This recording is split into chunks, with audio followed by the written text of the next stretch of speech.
Okay, hi everybody. As promised, here's my unboxing of the Pleco Feeder that I just got in the mail yesterday. I ordered this particular uh, Pleco Feeder through Amazon, and the reason I didn't go directly through the company is that I had a credit. So I basically got it for free using my credit.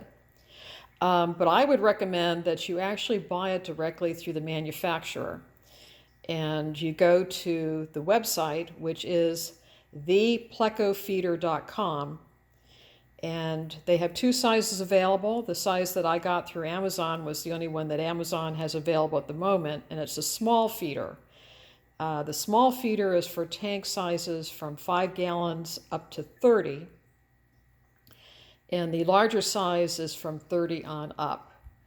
But I think the small size will probably work okay in my 55 and my 50 gallon, because my Pleco doesn't have a problem coming up in my sponge filters, and I have pre-filters on my canister intake.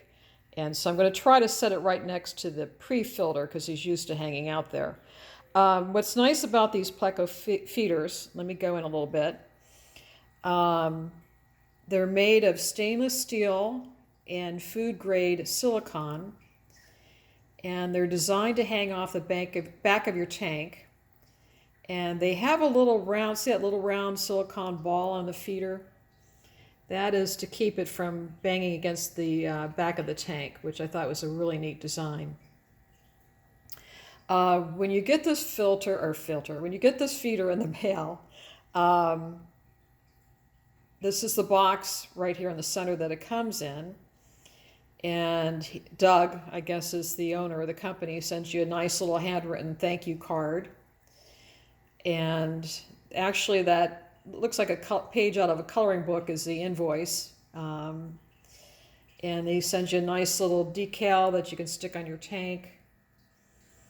And it's packaged really nice, and it arrived quite quickly, actually, much sooner than what I was told was going to arrive, and it came directly from the manufacturer.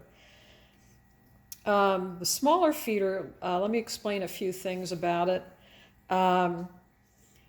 You screw the piece of zucchini or fruit or shrimp or whatever you're putting in your tank. You see it has a sharper edge here on the bottom. You just screw the fruit onto it. And a lot of people were worried about this sharp edge here on the bottom of the feeder. But it's designed to go towards the back, so there's very little risk to the fish of getting hurt on it.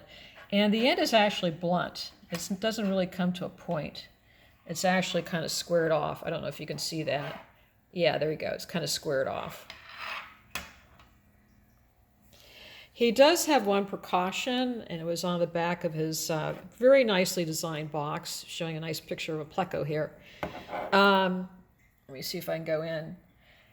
The only caution on this is not to leave your empty feeder in your tank without any food on it. So when your Pleco or whatever fish you're feeding is done eating, take it out. I usually put my food in the night before and take it out the next morning, whatever is left, because he said there is a risk of maybe fish getting caught in it. And that would be kind of a problem because this is very sturdy and very well made. So that's something you want to keep in mind you don't want to do. If your Pleco is not used to eating fresh fruits or veggies, what the company recommends is that you take an algae wafer or whatever else they've been eating, and you actually stick it into the piece of cucumber or butternut squash or zucchini or whatever it is that you're trying to get them to eat.